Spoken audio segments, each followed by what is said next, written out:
If you grew up near the Appalachian Mountains, you already know. Folks don't just make up stories out here, they remember them. I'd love to know, where are you tuning in from and what time is it right now? Drop it in the comments. It's wild how many of us are sitting in the dark, listening to the same story, scattered across different corners of the country. Hit the like button and subscribe. It helps more people find their way into these woods, whether they should or not. Let's start. I wasn't a conservation worker back then, just a restless 29-year-old who bounced between odd jobs, trying to find something that felt like mine. That summer, I signed on with a trail clearing program in the Allegheny Mountains of West Virginia. It wasn't glamorous work, swinging axes, sweating through shirts, fighting brush that wanted nothing more than to reclaim the narrow ribbons of trail. But I liked the rhythm. It was far enough from town that my phone didn't buzz and no one cared if you smelled like smoke and dirt at the end of the day. They stationed me at an old fire warden's outpost tucked against a ridge, a squat structure with half its siding peeled away like bark off a tree. It had been decommissioned decades ago, but the state kept it standing as a base for crews like ours. No cell service, no internet, just 4 bunks, a cranky diesel generator, and a wood stove that looked like it could swallow a man whole if you leaned too close. Nights were black and star-drenched, the kind that swallowed your thoughts whole if you let them. I wasn't alone.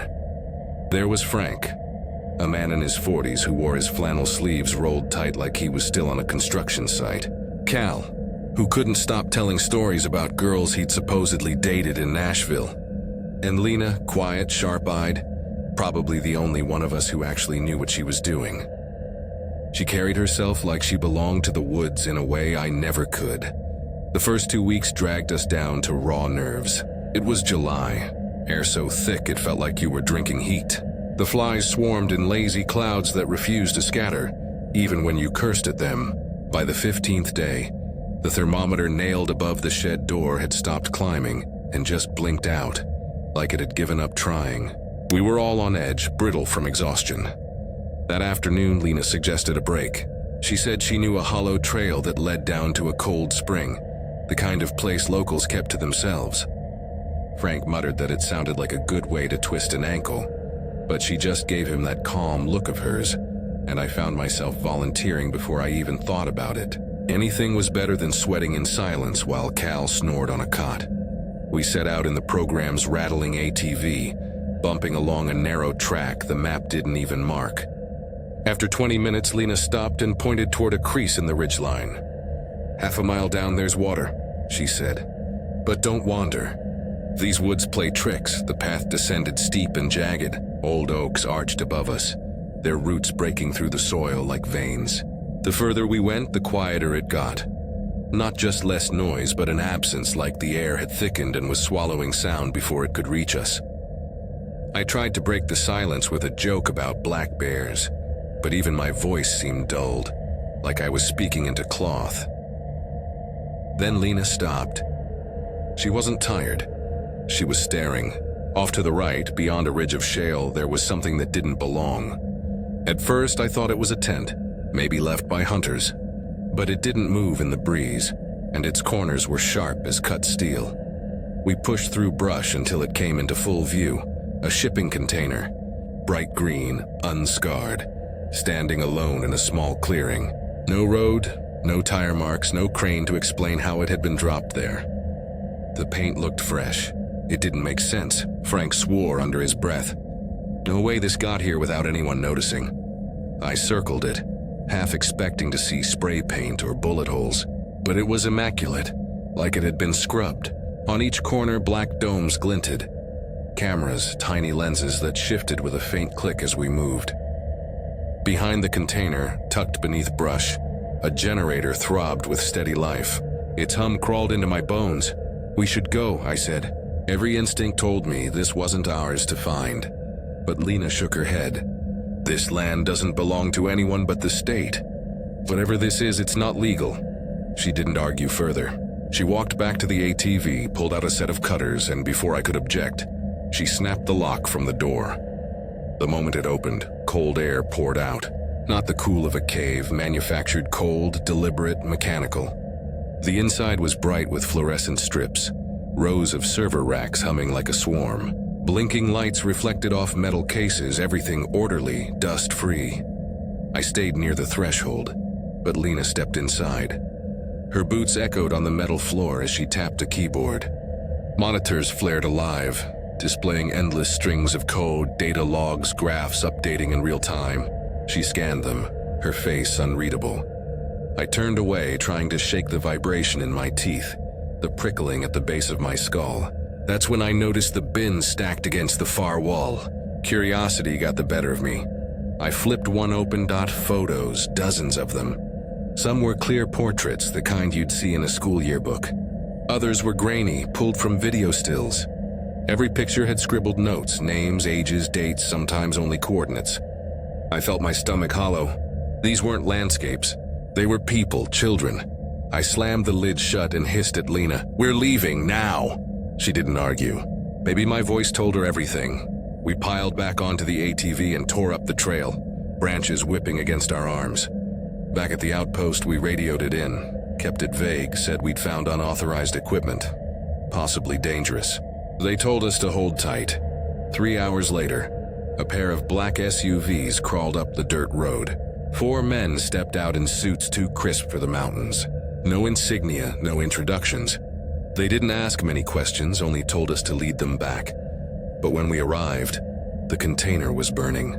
Flames roared from within, bright but strangely contained, as though the blaze had been engineered. The cameras had melted into dripping black tears, wires shrieking as they curled. Frank ran for an extinguisher, one of the suited men too. I didn't move. There was nothing to save. By the time the fire collapsed inward, the racks were slag, the papers gone, the cold air replaced with acrid smoke. The men collected fragments, scanning with handheld devices that pulsed blue light. One of them finally muttered, "You did the right thing," though his eyes suggested the opposite. Then they ordered us back to the outpost. By morning, when we hiked down again, the clearing was spotless. No container, no burn marks. Even the soil looked freshly turned, as though the forest had swallowed the evidence whole. I searched for answers afterward. Online forums, local records, even old conspiracy boards. Nothing. Lena refused to speak about it, said the woods had their own ways of erasing what didn't belong. But one night, weeks later, as I lay in my bunk, the generator outside sputtering, I saw the faint glow of a green light through the slats of the outpost wall. Not fire, not lantern. A single pinpoint steady watching. When I stepped outside, it vanished into the tree line, leaving only silence. I still dream about that hum, the way it lived in my teeth. And sometimes, when I walk alone in the city at night, I feel the same weight pressing down on my chest, like unseen lenses have swiveled to follow. I was 32 when it happened, though I sometimes feel older whenever I replay it in my head.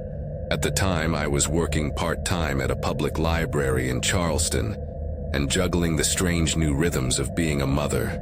My son had just turned 6.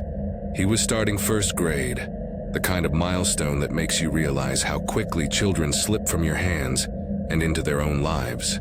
He was nervous about it too. Anxious, clingy, suddenly unsure of the world in ways he hadn't been before. He cried that first Monday morning when I left him at the bus stop, clutching his backpack straps like they were a lifeline. I wanted to do something to ease him through it. Something that wasn't just homework and early alarms. A reset button. My sister suggested a weekend trip, a short camping getaway. Get him back into nature, she'd said, so he remembers there's more to life than lined paper and school bells. My husband, Martin, had just joined a volunteer search and rescue group in West Virginia, and their orientation weekend happened to line up. He'd be out a few hours each morning, hiking trails with radios and practicing sweeps, but the afternoons and evenings were ours. It felt like a good plan, a chance for us to breathe before fall swallowed us whole. We chose Monongahela National Forest, but not one of the big, busy campgrounds. We found a small primitive site online, one without RV hookups or playgrounds, just a handful of clearings along a narrow gravel road. The kind of place where your closest neighbor might be a quarter-mile away. Sounded perfect. Quiet. The first 2 days were blissful in that simple way camping can be. Our son Jamie collected twigs and pine cones, making elaborate bridges across the dirt. He pretended he was an engineer building roads for ants. I cooked oatmeal over the little propane stove and listened to the wind slide down through the hemlocks. The silence was the kind you don't get in town. Not empty, but alive, carrying the scrape of a bird's wing or the faint crack of a branch.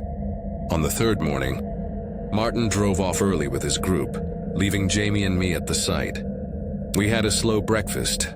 Then he settled down with his construction project near the roots of a spruce. I ducked into the tent to fold blankets. That's when I noticed it. The zipper on Jamie's sleeping bag compartment wasn't closed all the way. Just a few inches, like someone had opened it carefully and then stopped halfway. I almost scolded him aloud. He had a habit of leaving things undone. But then I saw something else. In the mesh pocket beside his pillow, tucked deep, was a pack of cigarettes. Newport menthols, crumpled, soft-sided, the kind that looked like they'd ridden in a pocket for weeks.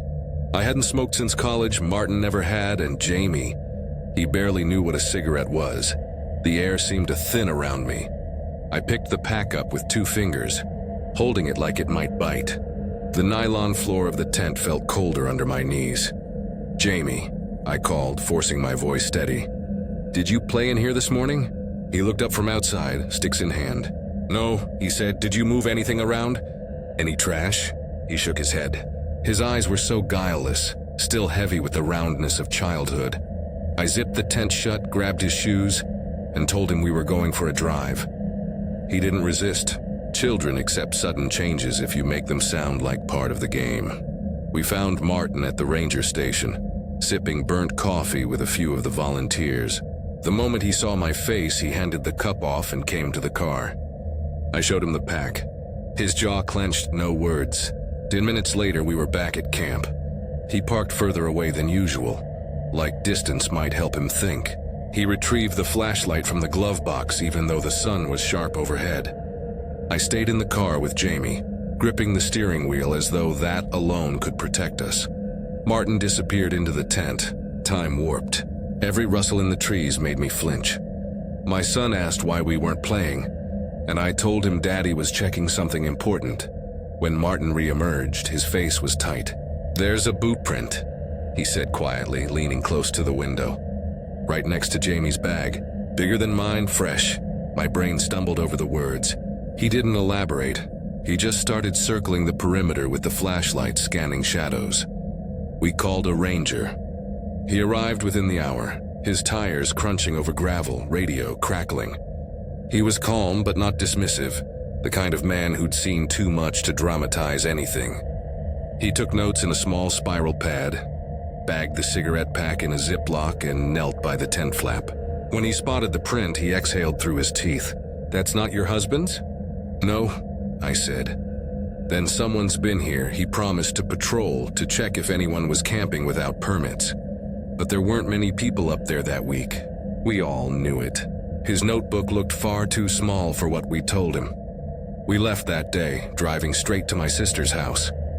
Jamie slept soundly on her living room couch, but I lay awake all night, ears straining at every creak of the walls. The next morning, Martin went back with his brother to break down the camp. He told me to stay behind. From the ridge above our site, they could see the whole clearing. It was the perfect vantage point, he said later, for someone to watch us, to wait. They found no wrappers, no food, no campfire ash, just silence and a view that gave away every movement we'd made for 3 days. That should have been the end, but it wasn't. A week later, at home, Jamie told me he'd had a dream about the man in the trees. He said the man had been watching his rock bridges, that he whispered promises too soft to hear clearly, but enough to make Jamie laugh in his sleep. We told ourselves it was just imagination, bleed over from overhearing us.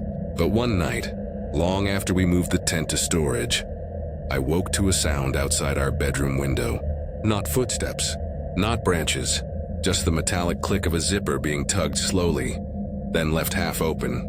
When I rushed out, there was nothing, Just the yard, the fence, the neighbor's porch light. We bought locks for our tent after that, though we haven't camped far from others since. Motion lights guard the yard. Jamie carries a whistle in his school bag. Some nights when the house is quiet, I wonder if the man ever needed the cigarettes at all. Or if he left them the way hunters leave bait, not because he wanted to use them, but because he wanted us to know he had been close enough to leave something behind.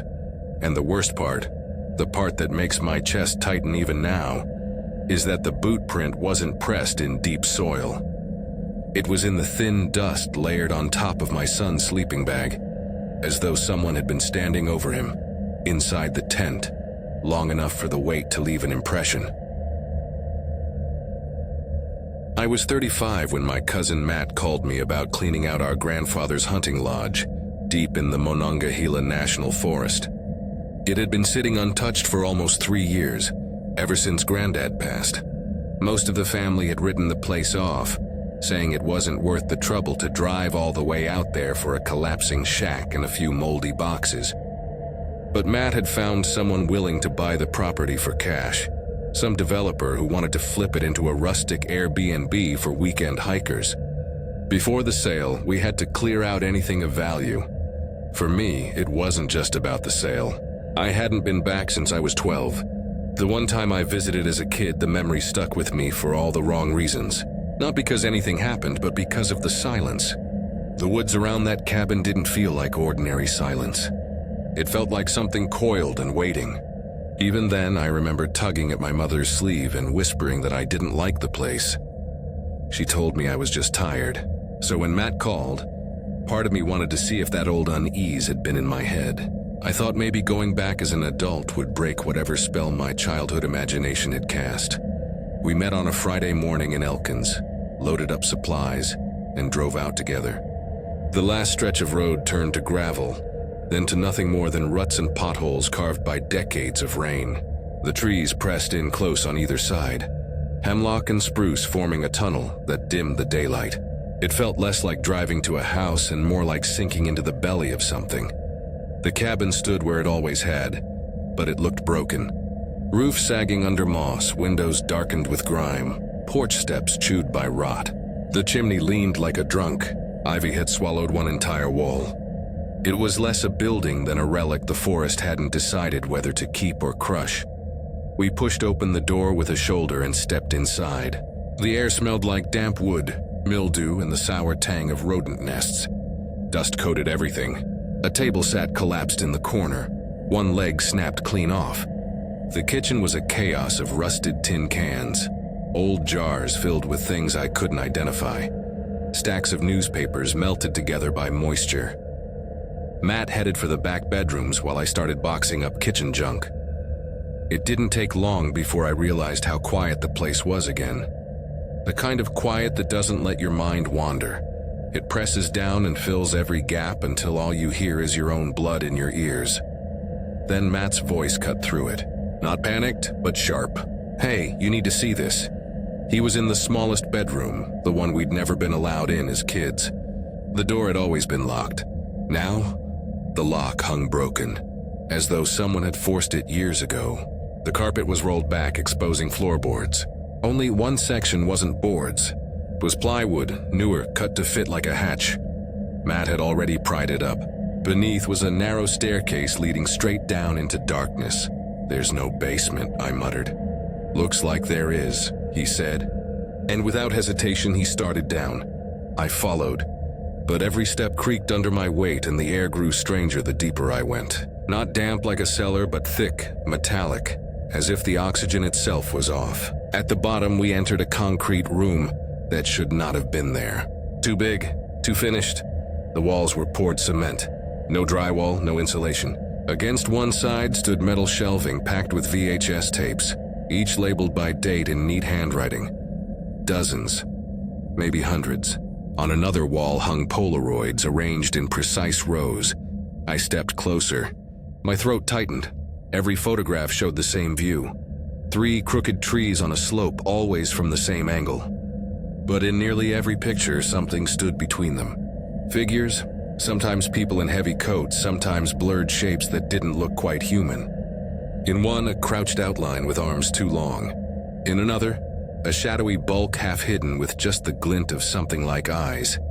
Some of the empty photos were worse, because if you stared long enough, you noticed faint outlines where no person should have been, legs without torsos, or too many fingers curling around a tree. Matt was flipping through spiral notebooks stacked on the table. His face had gone pale, but his hands moved quickly, turning pages. Logs, he muttered. Every tape matches an entry. 2 p.m. to 3 p.m. every day. Same location. I asked how far back it went. He kept reading. Finally, he said, "First one's 1983, last one's from 2021. I froze. Granddad died in 2020. Matt didn't answer. He just stared at the last page, lips pressed thin. Before I could ask, a noise came from the far corner. Mechanical click. Familiar. I turned. A camcorder sat on a tripod, its lens aimed at us. The red light was glowing. Recording. Neither of us had touched it. We locked eyes. Pure instinct said run. Matt bolted for the stairs. I was right behind him. But as I reached the bottom step, the hatch above slammed shut. The sound was final, like a coffin lid. I rammed it with my shoulder, solid, no knob on our side. No way to open it. My phone was upstairs in my jacket. Behind me, something shifted. A scraping sound, like fabric dragging across stone. The shelving rattled slightly, though there was no draft. I spun. There was no door back there, just a wall of concrete. Yet from near the floor I saw a slit, no bigger than a finger drilled through. Something shifted behind it. A faint shuffle, slow, deliberate. Matt cursed, pounding on the hatch. I pressed myself against the far wall, cold cement biting into my back. Then the camcorder whirred. The tape clicked forward. Still recording as time bent. Minutes felt stretched thin. The thin beam of light from the vent never changed, as if the day had frozen. My watch had stopped ticking. Or maybe I just lost sense of it. Above us, footsteps creaked across the cabin floorboards. Heavy, slow. Not Matt's, not mine. The hatch opened with a groan. A figure descended, one step at a time. It wasn't anyone I recognized. A man, tall, wearing a mud-caked coat and boots stained reddish like iron dust. His face was shadowed by the brim of an old cap, but his eyes found mine instantly. "You saw the trees," he said.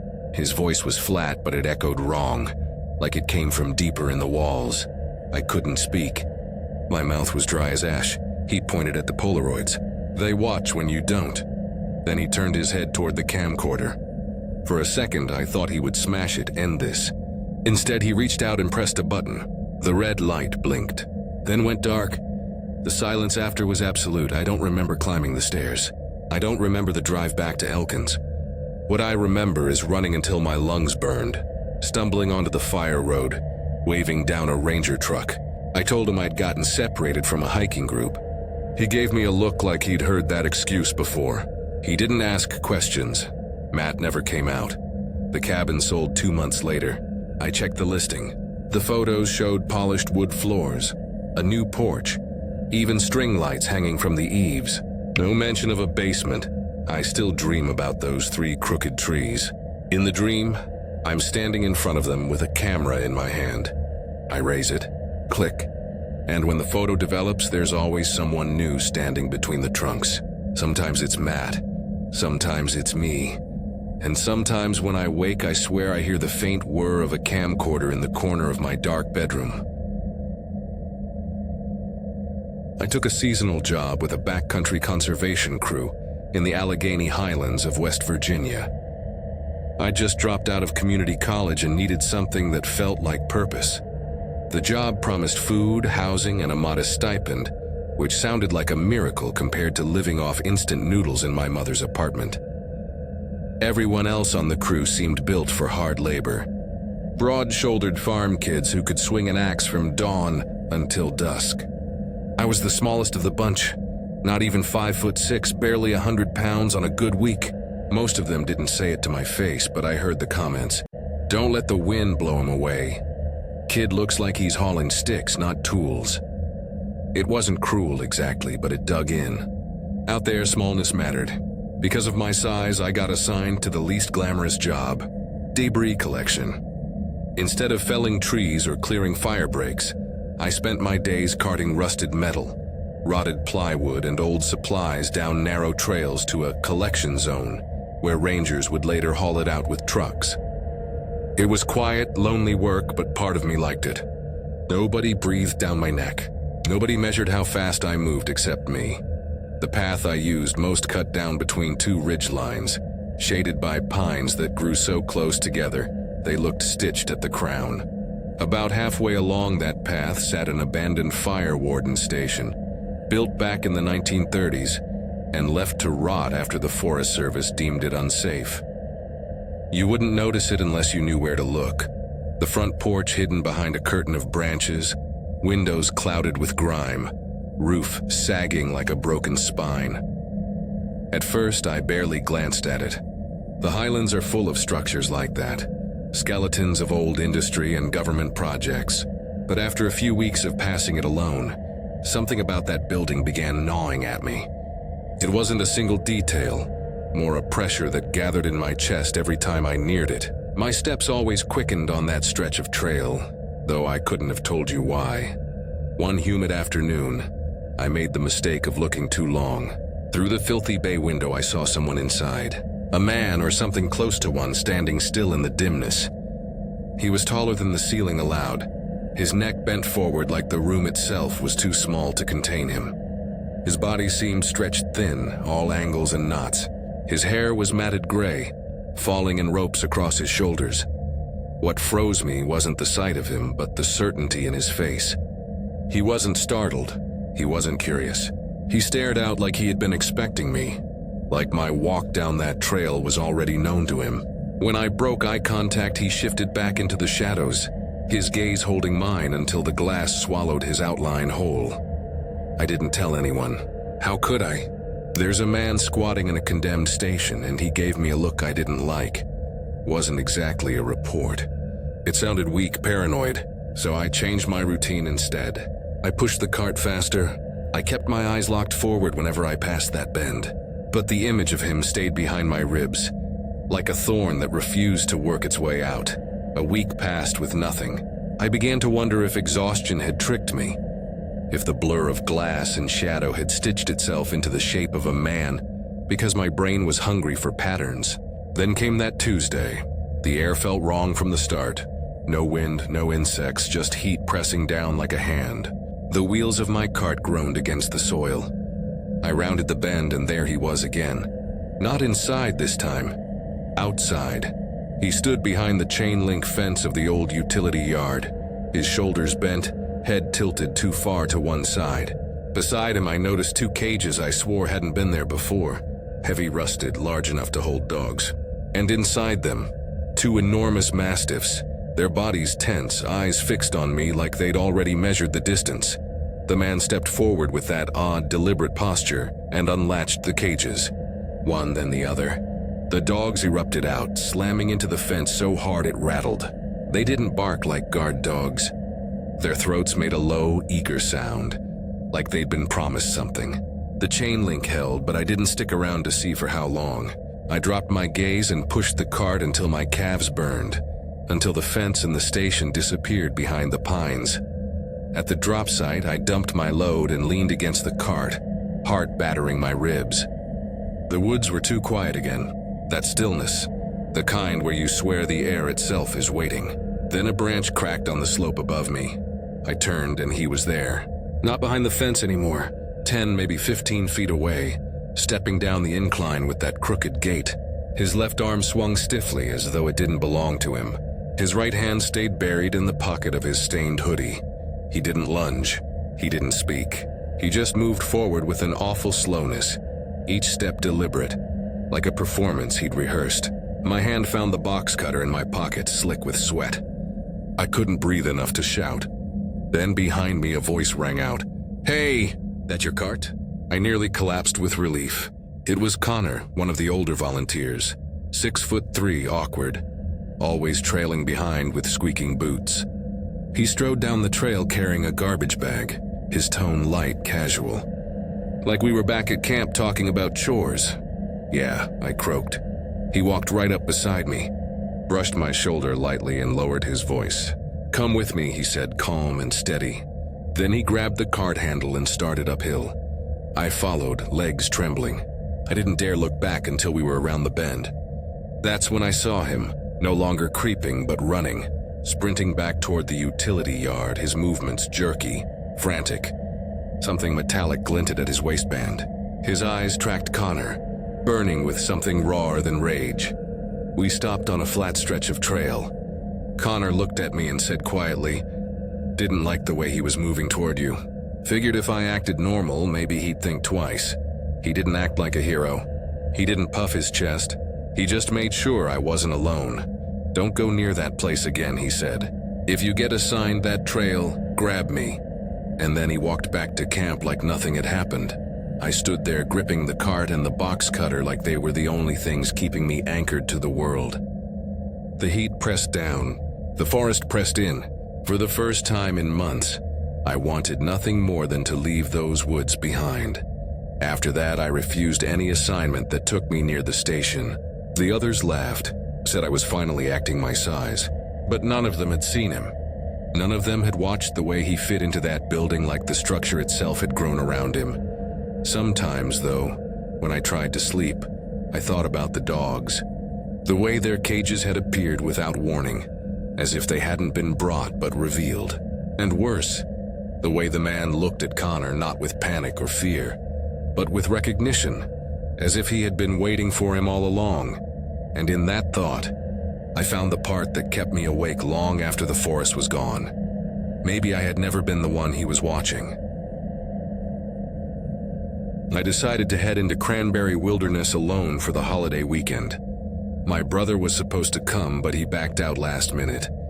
Claimed he had to cover a shift at the sawmill, though I knew the truth. He didn't want to spend 3 days cooped in a tent with me. His screw-up sibling who still carried the smell of home like a stain. His voice over the phone had been flat, practiced, already gone. Maybe next time. That left me packing alone in the parking lot of our apartment. A tent, a few cans of food, my glucose monitor and insulin pens, a solar charger, the crank emergency radio my father gave me when I was a kid.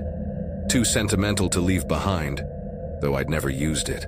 I told myself I wasn't going camping to enjoy nature. I was going because I wanted to be nowhere. Not online, not at work, not at the bar. Just a dot on the map nobody cared to check. By the time I'd driven past Richwood and onto the forest road, service dropped to nothing but an SOS icon in the corner of my screen.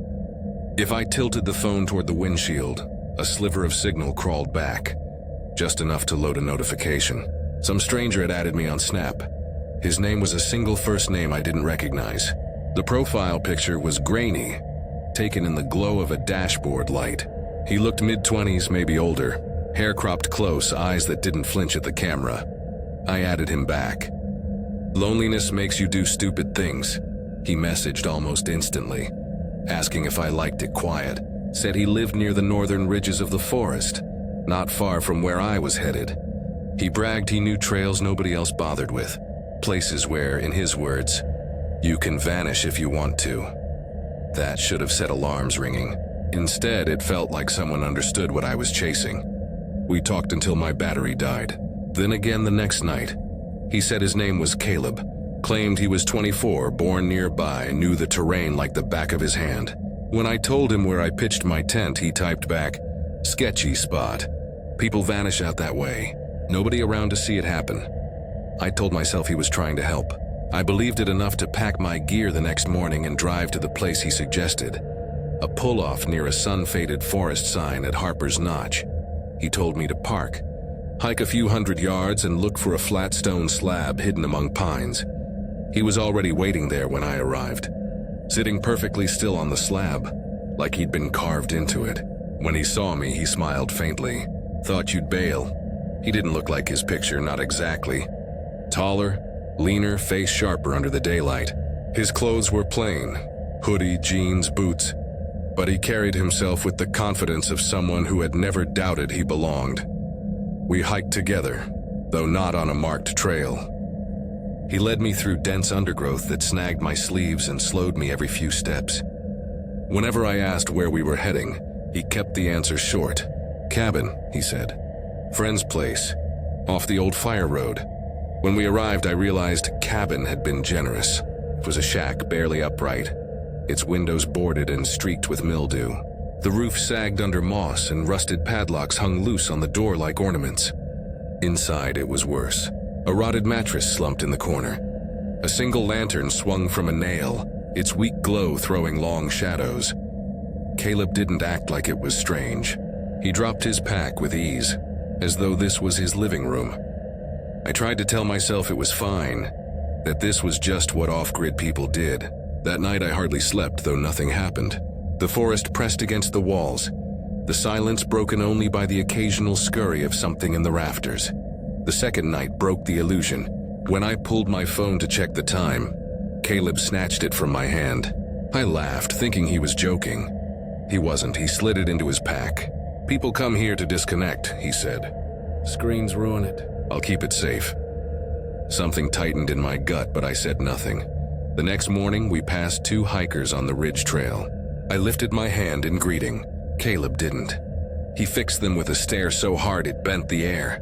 One of the men gave me a quick glance, brief but enough to send heat rushing through my stomach.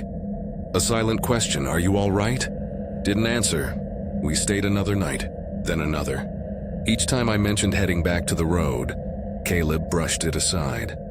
"Didn't you say you wanted to vanish?" he asked. "Didn't you mean it?" When I pressed, he stopped asking. He simply expected me to stay. Food dwindled. He began rationing without asking, sliding smaller portions my way, keeping more for himself. My insulin was running low. I told him. He waved it off. "You'll live." Discomfort builds strength. 3 days before Thanksgiving, he shook me awake before dawn. "We need to move," he said. Rangers poked around, asking about squatters. We hiked again, not on trails, but straight through the brush. He didn't answer my questions anymore. By late afternoon, another man stepped out of the trees as though he'd been waiting. Caleb introduced him as Mason. "He's with us," Mason said little. A machete hung from his hip and his eyes never softened. Caleb handed me a canvas bag, told me to follow Mason to a supply drop. I didn't argue. The clearing we reached was eerie. A camouflaged tarp sagged over crates stacked like offerings. Mason barely acknowledged me, only barked instructions about which boxes to carry. Away from Caleb, I pulled the cheap burner phone I'd hidden in my boot. 1 bar, enough to send a message. A text from Caleb blinked on the screen. "What are you doing?" My hands went numb. I snapped a quick photo of the clearing with Mason in the background, captioned it, "Getting food like you said." I sent it before I could second-guess myself. When we returned, Caleb was pacing in the dirt. His eyes cut through me. He didn't even check the supplies. "What did you tell him?" he demanded. "Nothing," I said. He turned to Mason. "She tell you anything?" Mason shook his head, quiet as a grave. Then he added flat, "Handle your own mess." He disappeared back into the timber. That night, Caleb locked the shack door and pushed me inside. "You went through my pack," he hissed.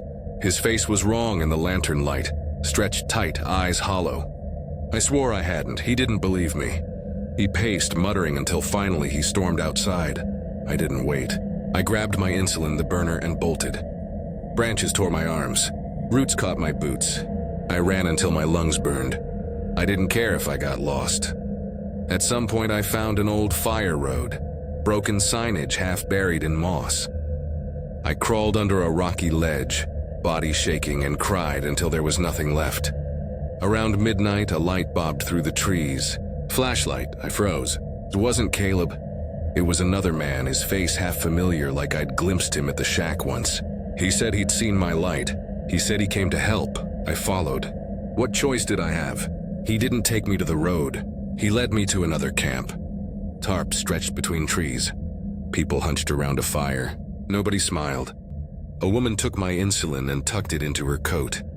She said it would be kept safe. I stayed 2 nights. They didn't let me leave.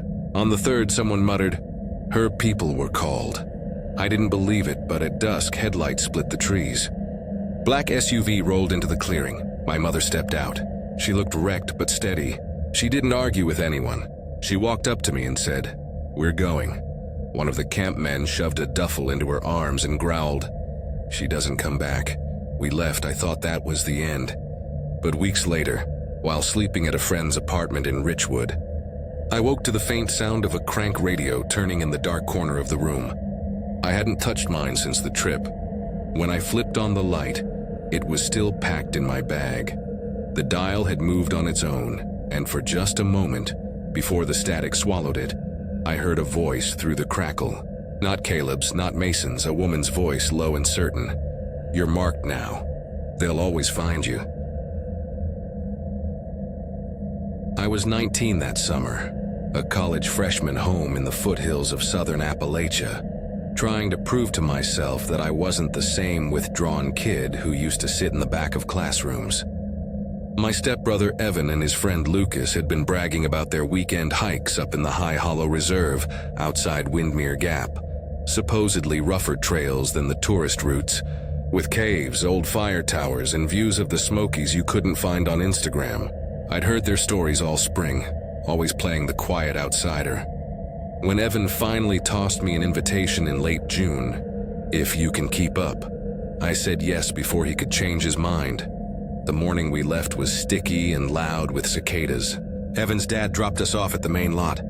Lucas was shouldering a pack too big for a day hike, all straps and clinking carabiners, while Evan wore his usual red baseball cap backward like it was armor.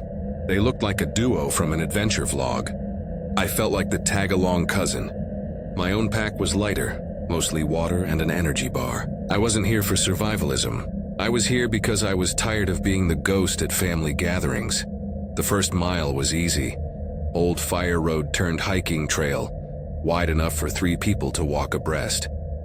Ferns brushed my legs and gnats floated like static around our faces. Evan and Lucas walked ahead, tossing jokes back and forth about whose quads would give out first on the climb. I trailed behind, half because they were faster and half because I kept stopping to look at things.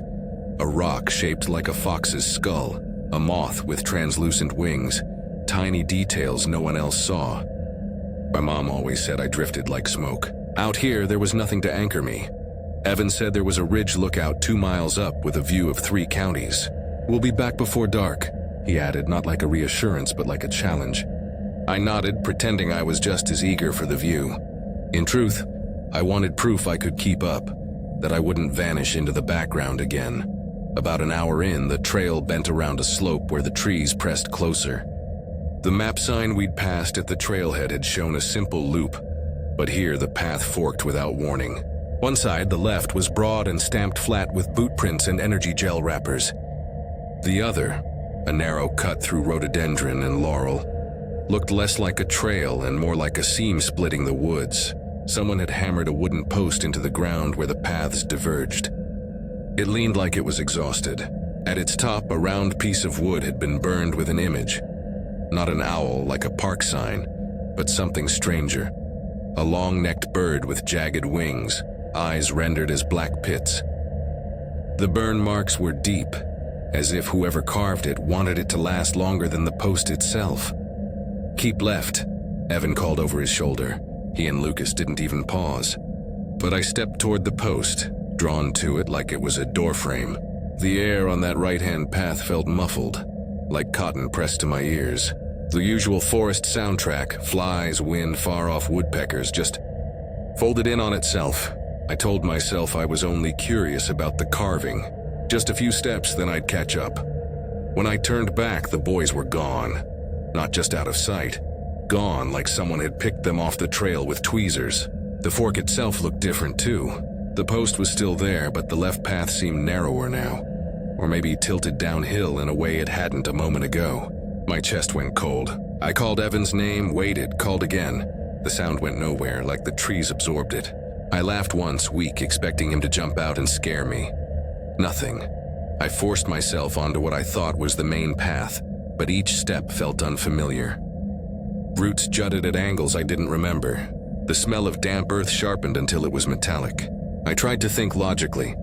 They'd notice I wasn't behind them, they'd come back. But minutes stacked like bricks and no one appeared. My thighs trembled, though I wasn't tired. I sat on a rock, telling myself to breathe. The sky through the canopy had shifted to a dull, brassy color that didn't look like late afternoon or early evening. Just wrong. That's when I remembered. The story Evan had half-jokingly mentioned at breakfast, something about the whippoorwill marker. He said locals believed an old trail warden had carved it after his kid vanished on a game trail. Some say the bird is a guide, some say it's a warning. I'd rolled my eyes then, assuming it was just Appalachian campfire talk. Now staring at the empty path, it didn't feel like a joke. A crunch of leaves above me snapped me upright. A man was descending from the slope, not from the trail but from the hill itself, where no path existed. He looked like a hiker at first glance. Mid-40s, wind-burned face, dark green jacket, scuffed boots with dried clay. Sunglasses hid his eyes, though the woods were dim. He didn't move like someone surprised to find me there. He moved like he'd been looking. "You okay out here?" His voice was calm, practiced. I hesitated, throat dry. He didn't feel threatening exactly, but something about him set off a low hum of unease. "I got separated," I managed. I didn't explain how. I didn't want to sound like a child. He nodded once. "Two guys passed me a ways back. One had a red cap, said they'd lost somebody. Asked me to bring you if I saw you." He gestured behind him. "Trail hooks to a service road. My truck's there. We can beat them to the lot." I stared at his outstretched hand. "I'm not supposed to go with strangers," I said automatically. That made him smile, tight, almost approving. Smart kid. He crouched slightly like he wanted to seem less tall. "Your stepbrother was with them. Your dad too. Looked pretty upset." The words hit like a stone dropped into water. "My dad's dead," I blurted. I hadn't planned to. It just fell out. He froze, barely a flicker. Then the smile returned, brittle. "Right, I meant your uncle. Long day. You must be scared." Something in me shifted then. All the little instincts I'd ignored stacking into one sharp certainty. He hadn't passed Evan. He hadn't come from the trail. I hadn't heard him until he was standing 5 feet away. Every hair on my arms lifted. "It's okay," he said softly. "You'll feel better once we're on the road." His hand reached again. A low engine rumbled above us. I hadn't noticed the sound until it was almost on top of us. A green Forest Service truck edging along a rutted service road.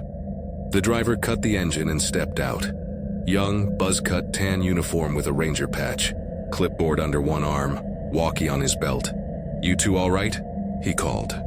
The man beside me straightened but didn't move away. "She got turned around," he said smoothly. "I was helping her find her family." The ranger's gaze slid to me. "You with him?" I shook my head. "Is he your father?" Before I could answer, the man said, "Yes." The ranger frowned. "That true?" "My dad's dead," I whispered. For the first time, the man didn't have a ready smile. He stepped back, palms out. "She's confused." "I never said I was her father. Just trying to help." The ranger moved between us. "I'll take it from here." The man didn't argue. He didn't ask for a ride. He just turned and walked into the trees. Not down the road, not onto a path, but straight into the undergrowth like it was water.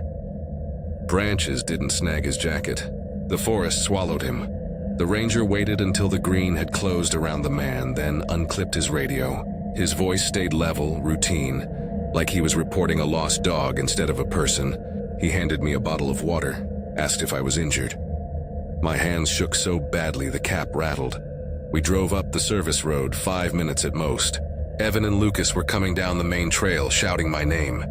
Evan's face when he saw me was a mixture of relief and something sour, like guilt.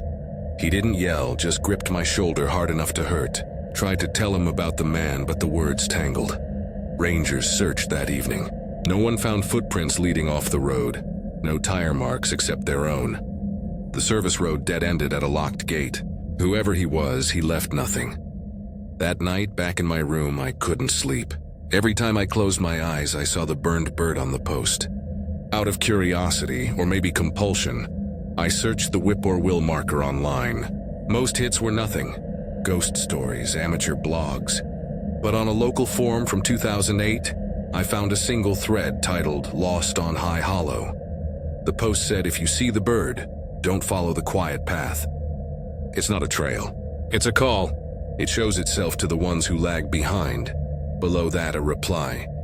It doesn't want you to follow. It wants you to be alone when it comes. I shut my laptop, heart thudding. Outside, the summer night buzzed with insects. But between their chirps, I thought I heard a sound like a whip-poor-will calling, a high, broken note. Not near my window, inside it. The next morning, my mom found me sitting on the porch before dawn, pack still by my feet, eyes fixed on the tree line. She asked if I'd had a nightmare. I said no. But when I glanced at the woods beyond our yard, I could have sworn one branch bore a carving, a long-necked bird with black pit eyes, facing the house like it was waiting.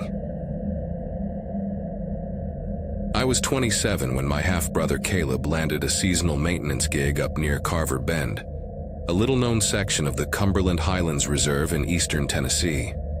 It was one of those contracts the Park Service farms out in summer, clearing deadfall, digging drainage trenches, checking culverts after flash floods. Not glamorous, but it paid his rent and kept him away from the late-night bar scene he'd been sliding into. On weekends, when my own job at the co-op let me off, I'd drive up and help him and his crew. Nobody cared that I wasn't on the roster. An extra pair of arms meant they could clear more debris before the afternoon storms rolled in. I'd always loved that part of the mountains. The way the hollows trapped the morning fog like bowls of milk, the smell of wet hemlock and rusting iron nails from old CCC bridges. Out there you could be knee-deep in work and forget your phone existed. We'd haul timbers, hack through undergrowth and eat lunch sitting on stone culverts built before World War II. By dusk, I'd be grimy and sore in a way that felt earned. It was a cleansing, like static draining off your skin. It was mid-July, one of those days where the heat felt like an animal draped across your back, when I saw him for the first time. We were working a spur off Iron Picket Trail, hacking brush to reopen an old switchback. Caleb had gone ahead to scout a washed-out segment. I bent down to cut a tangle of blackberry, looked up, and there he was. A thin man on the fire road above us, shirtless despite the horseflies, carrying a battered longboard under his arm like a talisman. 2 children walked behind him, a boy maybe 11 and a smaller one who could barely keep up. They didn't chatter or drag sticks or do any of the things kids do. They moved in perfect rhythm, silent as shadows. I gave a polite nod the way you do on backcountry trails. Caleb glanced up, returned a quick wave. The man's eyes passed over us without recognition, as if we were tree stumps. He kept walking, the children in tow, and in seconds they were gone behind the bend. I chalked it up to the forest's weirdness. Out here you got ultralight hikers, barefoot mystics, geocachers muttering to themselves, even people hauling entire cats in backpacks. Everyone had their quirks. A shirtless skater with kids was strange, but not impossible. I forgot about it until the next time. We'd moved to another section, dog-ear spur near the old fire tower. Caleb and I were clearing storm-downed limbs when I felt eyes on my back. I straightened and saw him perched on a boulder 20 yards uphill. Same man, same skateboard. No kids this time.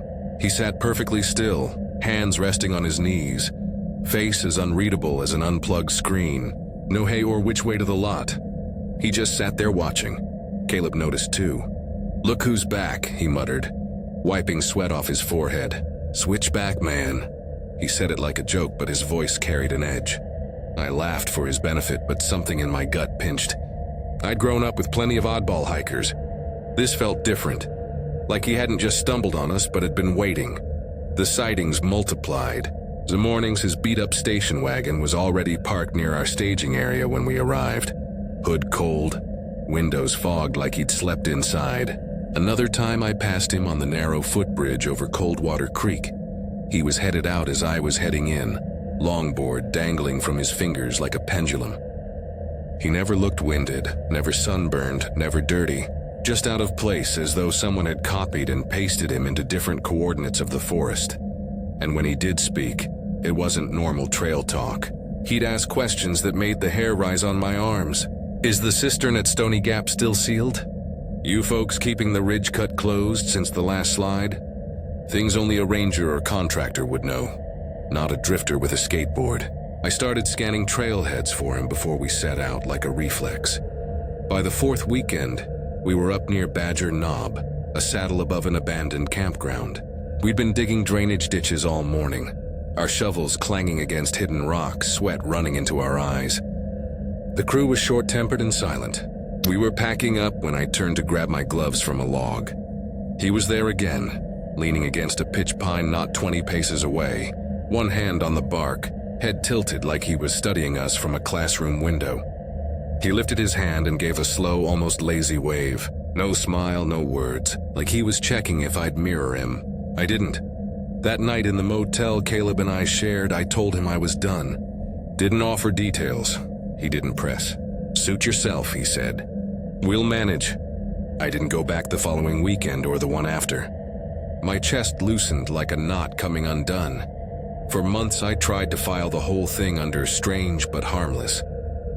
I told my sister in vague terms. Some creepy guy on the trail.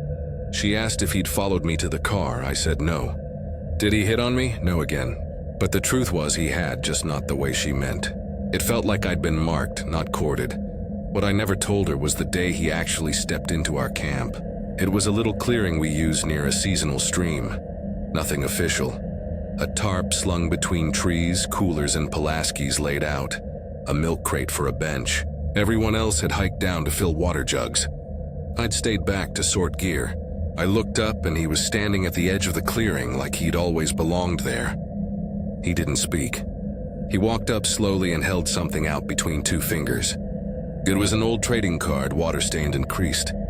Not a sea monster like on TV, but some kind of winged figure. Half human, half bird. Eyes black pits perched on a spiral staircase. In gold letters at the bottom, the Switchback Man. I don't even play collectible games, but I recognized the format. I didn't touch it. I shoved my gloves into my pack and walked out without a word. Never told Caleb. Some things are too strange to explain. Life went on. I took a part-time job at the park's visitor station down in Laurel Gap, handing out brochures about black bear etiquette and renting food storage canisters. Fluorescent lights, polite tourists, the smell of sunscreen and wet maps. It felt a million miles from Carver Bend. I figured I was safe. Then one Tuesday in October, he walked in. Same frame, same washed-out eyes, but neater. Collared shirt, hair combed, no skateboard. He went straight to the public computer, printed a form, then approached my counter. "How do I get a job here?" he asked softly. My stomach dropped, but my voice stayed level. "Applications go through the regional office," I said.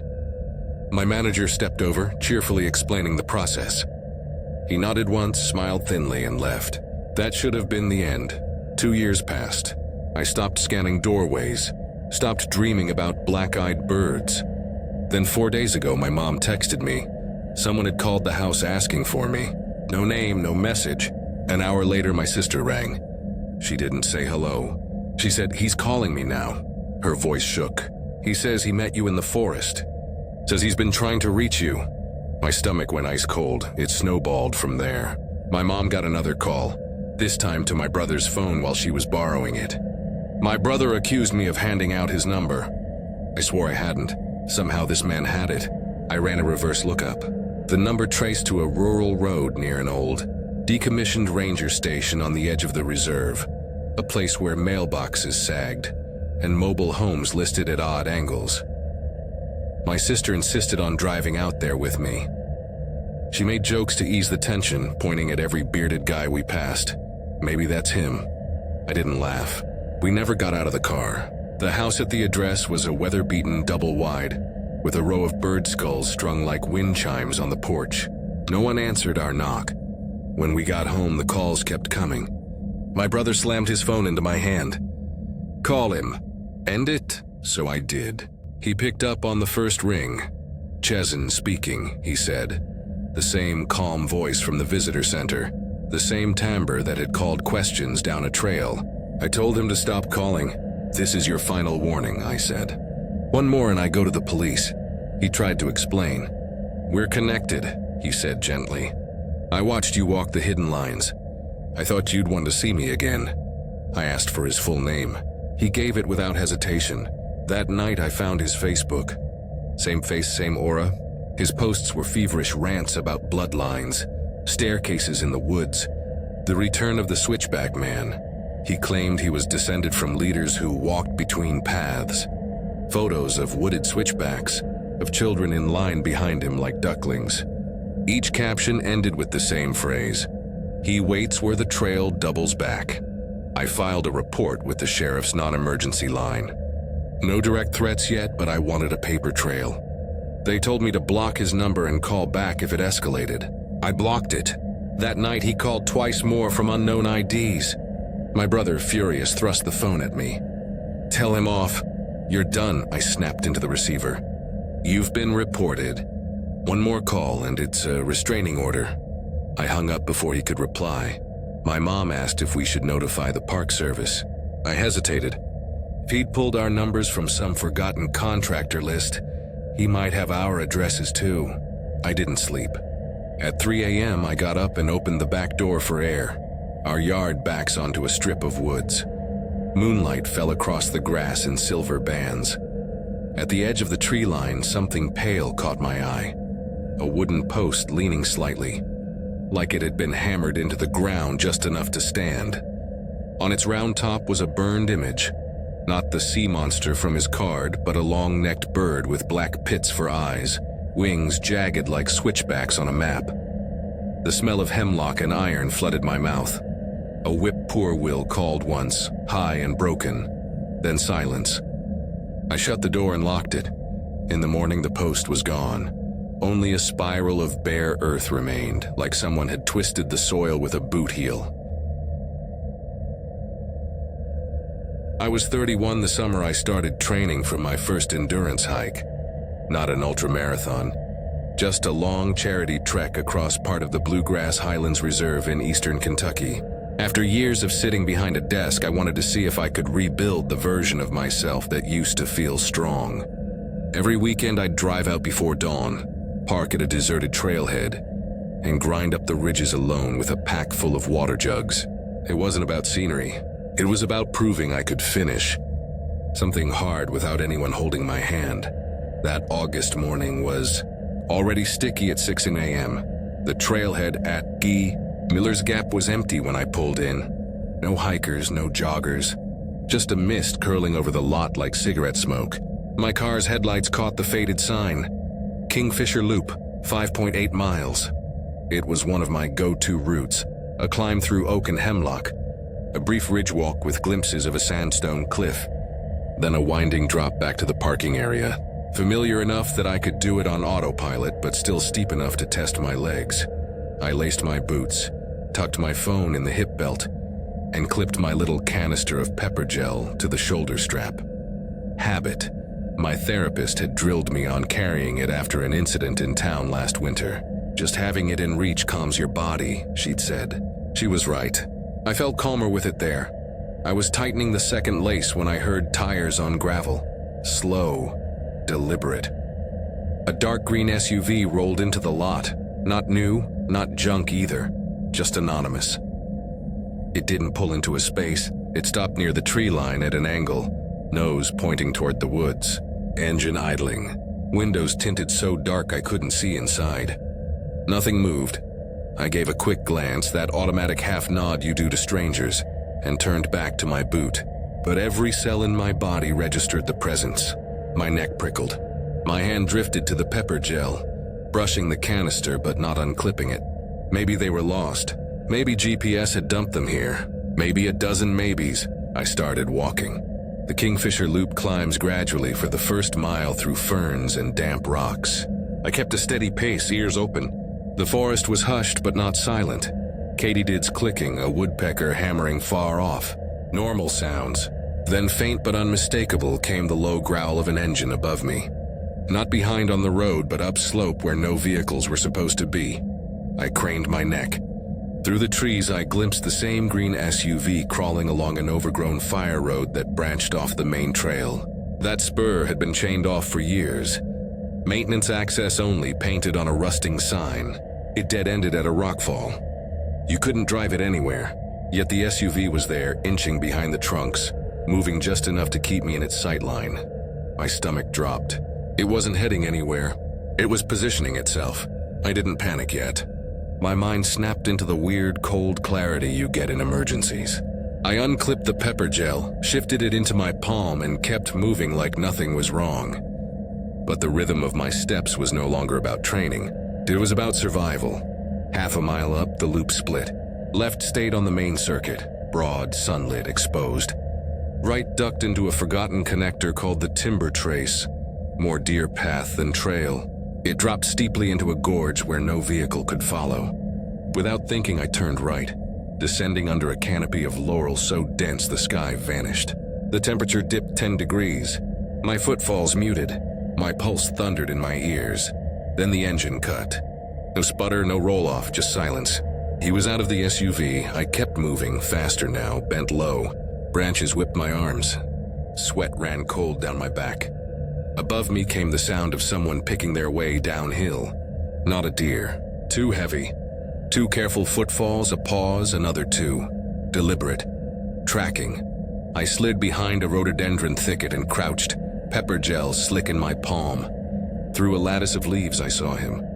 Not a shadowy figure, but clear as day. A man in his late 40s, dark green jacket, black baseball cap.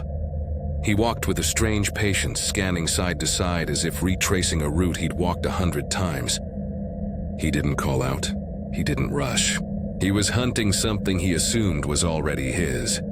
When he passed above me, I counted to 15 and bolted downhill, half sliding on loose soil. My shins hit roots, my pack snagged branches, but I didn't stop. I angled west toward the old access road I knew crossed the bottom of the gorge. My lungs were knives. My thighs quivered. I fumbled my phone out and punched 911. I don't know what the dispatcher heard. Probably gasps and broken words. Bluegrass Highlands, Timber Trace off Kingfisher Loop, green SUV, on foot, following me. She tried to pin my GPS, but the signal flickered. She asked for landmarks. I babbled trail names. She told me to keep moving if it was safe. I didn't know what safe was. Eventually, I stumbled out onto the gravel of the fire road, dropped to a crouch behind a boulder, and stayed there until I saw flashing lights crest the bend. It took them 11 minutes.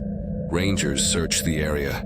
They found tire tracks from an SUV and 1 set of boot prints that didn't match mine. No vehicle. No man, nothing.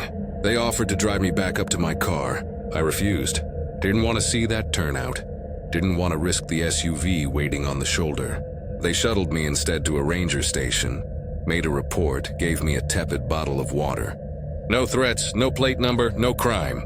Just a weird guy on a restricted road. They shrugged. I drove straight to a gas station and sat in the locked car for 20 minutes staring at the dash. Then I called my sister, then my manager, nobody else. For weeks I didn't hike alone. The story faded into something my friends called that scary day. But I couldn't shake one detail. In the sheriff's incident notes, the responding ranger had written a single line. Subject may be linked to local legend of Ridge Watcher. I Googled it. Only a handful of results. Message board threads, grainy photos of a man at trail edges, urban legend blogs. The Ridge Watcher was supposed to be a ghost or a drifter who patrolled old access roads, luring hikers who strayed from the main paths. Some posts said he had a partner truck. Some said he left carved bird totems in parking lots. One person claimed their grandmother warned, "If you see a car without a driver watching the ridge, leave the trail." I closed the laptop and told myself it was just Appalachian folklore grafted onto a real creep. Life went on. 2 months later, I moved apartments. A 3rd-floor walk-up overlooking a stand of trees behind a shopping center. First night in the new place, I unpacked boxes until midnight, then stepped onto the balcony for air. The woods below were dark, the kind of dark that eats streetlight glow. Crickets droned, normal. Then, between the trunks, I caught a flash of something pale, a wooden post leaning slightly like a mile marker without numbers. On its round top was a carved kingfisher bird, wings jagged like switchbacks on a map, eyes burned into black pits. I blinked. It was gone. The next morning, I went down with coffee, half embarrassed. Nothing there but leaf litter and a spiral of bare soil, as if someone had twisted the ground with a boot heel. My phone buzzed with a blocked call. I let it go to voicemail. When I played it back, only wind hissed. Then a man's voice, calm and distant. "You left the loop early. That's not how it ends." I moved again a week later. I was 24 when I first started dating someone I met on an app. His name wasn't really important then. On the screen he went by Evan. His profile was bare bones. 2 carefully cropped photos, a job title that sounded vague but respectable, and a single line about loving the outdoors. No friend tags, no goofy prompts, just enough to seem mysterious without setting off alarms. I matched with him out of curiosity, but his messages pulled me in faster than I expected. He was quick, clever, and always a step ahead in conversation. It wasn't flirty in the cliché sense. He had this way of making me feel like I'd just been let in on a secret punchline. We traded jokes about bad TV shows, argued about breakfast food, talked about hiking trails I'd never even heard of. 2 days later, he asked me out, and that Saturday I was sitting across from him at a patio cafe in Boone, North Carolina, sharing plates and debating whether grits were a food group. He had this steady way about him, like he was both present and impossible to read. Over the next couple of months, we fell into a rhythm. Short hikes in the Pisgah foothills, coffee shops with wobbly tables, evenings at my apartment. He never once invited me to his place, said he was between leases. He always paid in cash, joked about being old school, kept his phone flipped over even when it buzzed. Things I would now recognize as warning signs, felt then like quirks. And he was attentive, memorized little things I mentioned in passing. The book I'd been meaning to buy, the fact that I hated artificial cherry flavor. It was like he was keeping a private ledger of me, and part of me liked that someone was taking such careful notes. We never defined what we were. I told myself I didn't care. But one night on my couch, he leaned close and told me I was different, that I made him feel calm, like the noise in his head finally quieted. I wanted to believe that mattered. When I mentioned wanting something real, he grew distant. "Work's complicated," he said. "I don't want to make promises." I pretended to understand. By November, I had gone on a couple casual dates with someone else.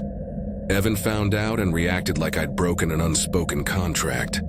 "You're disrespecting what we've built," he said, his face twisting like I'd insulted him. When I reminded him he never wanted labels, he stared at me as though I'd committed a crime. Then the next day, he showed up with a peace offering, my favorite ice cream. He never said sorry, but he had a way of making me feel like I was the one who owed him something. The ground beneath us shifted constantly, and I kept scrambling to find footing. On December 4th, a Saturday, he texted, "Got a surprise. Dress warm. Bring a flashlight." I almost said no. I'd worked late all week and my body wanted nothing but pajamas and sleep. But a part of me thought maybe this was him finally opening up, letting me into his world. He picked me up in a car I'd never seen before. Not his usual sedan, but a dark SUV that smelled faintly of pine-scented air freshener. No clutter, no personal touches, just a sterile interior. When I asked, he said his other car was in the shop. We drove out toward Briar Ridge, a less-traveled section of Pisgah where old trails twisted around abandoned logging roads. It was full dark when we pulled into the gravel lot. Only one other vehicle sat crooked at the far end, windows black, no sign of movement. Evan handed me a dented thermos of cider and a flashlight so weak I thought the batteries were dying. "It makes the woods more atmospheric," he said. The trail started in silence. No breeze, no insects, just the crunch of our boots. My dim beam barely cut the dark, so I stayed close behind him. He talked about how different the forest felt at night, how the absence of sight made you notice texture, sound, even smell more sharply. He said there was a particular bend, shaped like a hook, where he liked to stop and think. "People don't know this loop," he said. "It's better in the dark." His words were smooth, but his tone made it sound rehearsed. 10 minutes in, he stopped to retie his boot. I told him I'd duck off to pee and stepped into the brush. I was gone maybe a minute, 2 at most. When I returned, the trail was empty. He wasn't there. My beam swung across dirt and scrub. No sign of him. At first I thought it was one of his jokes. He'd hidden in my closet once for 10 minutes just to jump out yelling. So I called his name, laughing nervously. The trees gave nothing back. I walked farther, calling louder. My flashlight flickered. I smacked it against my palm. It dimmed more. My chest tightened. Then my phone buzzed. A payment notification? A stranger had sent me $2 with a message. "Lantern Man walks where the road ends." My stomach lurched. I didn't know the sender. Their profile was blank, but the phrase Lantern Man hit like an echo. Weeks earlier, an old hiker at a gas station had mentioned Briar Ridge's Lantern Man. He'd said it fast, half joking about someone who lured folks off trail with false lights. I'd brushed it off as mountain folklore. Seeing those words now froze my blood. I pulled up the sender's profile. Among their few friends was a public page I tapped. There was Evan, only heavier, older looking, standing next to another man at a lake. The caption read, "Hanging with Colton up at Briar Ridge, different name. Same eyes." My pulse hammered. I turned, ready to retrace my steps back to the lot. Then I saw him. Not Evan, but the same figure stepping into the pale wash of moonlight farther up the trail. Cap pulled low, face too calm. "Is your real name Colton?" My voice shook. He didn't flinch. "No," he said evenly, stepping closer. "You're overthinking. It's not what you think." I backed up. He advanced. His hand shot out and caught my wrist. Not crushing, but firm, like a man keeping a conversation from ending. "Just listen," he said. My scream tore out raw. I kicked, connecting hard with his shin. His grip broke. I bolted downhill, branches clawing my arms, lungs burning. I didn't stop until the glow of sodium lights from the lot bled through the trees. My car sat alone. His SUV was gone. I locked myself inside and drove with shaking hands to the nearest gas station. Sat under fluorescent lights for half an hour, staring at nothing. Then I blocked every number and account tied to him. My sister helped dig further. She found a variant spelling of his name linked to a sealed court record.